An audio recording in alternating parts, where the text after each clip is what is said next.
جو کہ اناطولیہ کی ایک اہم ترین عمارت کراسی عمارت کے سردار تھے۔ یہ عمارت اناطولیہ کے سرحدی علاقوں میں سمندر کے کنارے آباد عمارت تھی۔ ناظرین کرام، درمیان اور درمیان عمارت کی طرح یہ عمارت اپنا وجود زیادہ عرصے تک قائم نہ رکھ سکی۔ تو آج کی ویڈیو میں ہم جانیں گے یہ عمارت کب قائم ہوئی اور کب ختم ہوئی۔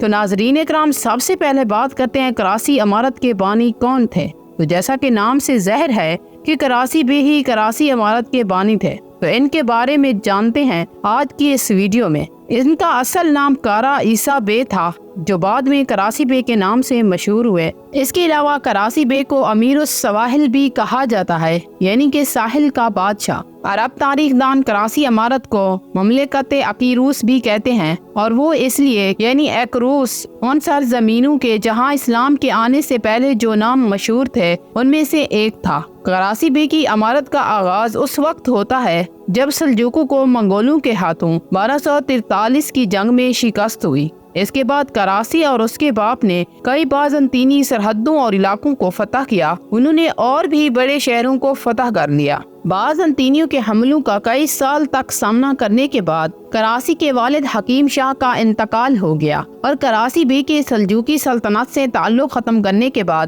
اپنی عمارت کی بنیاد رکھی۔ اور چونکہ سمندر ان کی عمارت کے حدود میں آتے تھے، تو انہوں نے اس وقت کی سب سے بہترین سمندری فوج تیار کی اور بحری جنگوں پر مہارت حاصل کرنے کی کوشش کی۔ کراسی بے ترکوں کے بہت کام آئے۔ یہ وہ وقت تھا جب منگولوں کا دور دن بدن بڑھتا جا رہا تھا، تب انہوں نے اپنی عمارت کے دروازے ترکوں کے لیے کھول دیے۔ کراسی بے کے حوالے سے ایک خاص بات یہ ہے کہ بہت سے تاریخ دان یہ دعویٰ کرتے ہیں کہ اس عمارت کی جڑیں ترکی کی ایک اور عمارت دانشمند سے جا کر ملتی ہیں، اور کراسی بھی دانشمند عمارت سے تعلق رکھنے کے ساتھ ساتھ سلجوقوں کی طرف سے سرحدی علاقوں کے سردار بھی مقرر تھے۔ اور یہ دعویٰ تاریخ دان اس لیے کرتے ہیں کیونکہ ترکی میں بلخ شہر کے علاقے میں 2 قبروں کے کتبے موجود ہیں، جن میں سے ایک قطب ملک اور دوسرا ان کے بیٹے مصطفیٰ کا ہے۔ یہ دونوں کراسی خاندان سے تعلق رکھتے تھے۔ ان کی قبروں کے کتبوں سے معلوم ہوتا ہے کہ کراسی بے کی جڑیں ترکی کی دانشمند عمارت سے جا کر ملتی ہیں،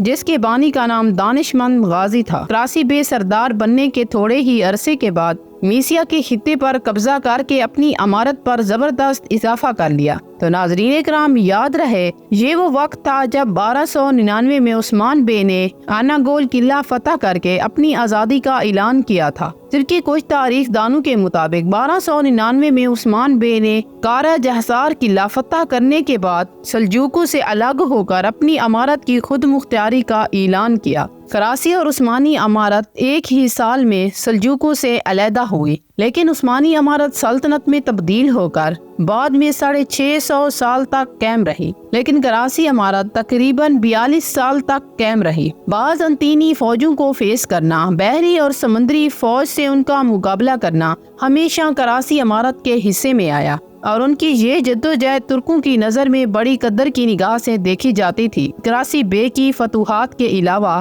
ہمیں ان کی زندگی کے بارے میں کوئی خاص معلومات نہیں ہے۔ بازنطینیوں کی تاریخ میں کراسی بے کا ذکر ضرور ملتا ہے، جبکہ ترکی تاریخ دان نے لکھا ہے کہ کراسی بے سلطان غیاث الدین مسعود دوم کے دور میں سلجوقی دربار کے امراء میں سے تھے۔ اب آتے ہیں کراسی بے کی وفات کی طرف۔ تو اس کے بارے میں ایک تاریخ نہیں ہے کراسی بے کی وفات کس سال میں ہوئی، لیکن ان کی وفات کا اندازہ اس بات سے لگایا جاتا ہے۔ کراسی بے کے بیٹے اور بازنطینی ایمپرل کے ایک معاہدے سے معلوم ہوتا ہے کہ کراسی بے اس سے پہلے وفات پا چکے تھے، لیکن جو تاریخ دان ان کی وفات کا سال 1334 سے 1336 تک لکھتے ہیں۔ بلخ شہر میں موجود ایک کتبے پر ان کی تاریخی وفات 1338 بتائی گئی۔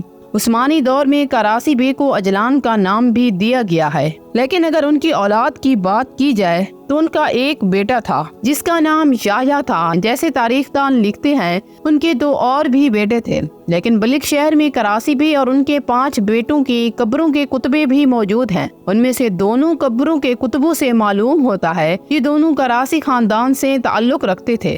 تو ناظرین کرام، یہ تو تھی میری آج کی ویڈیو کراسی بے کی زندگی کے بارے میں۔ اگر آپ کو ویڈیو میری اچھی لگی ہو تو اسے لائک کرنا اور شیئر بھی کر دینا۔ ملتے ہیں ایک نئی ویڈیو کے ساتھ، تب تک کے لیے اللہ حافظ۔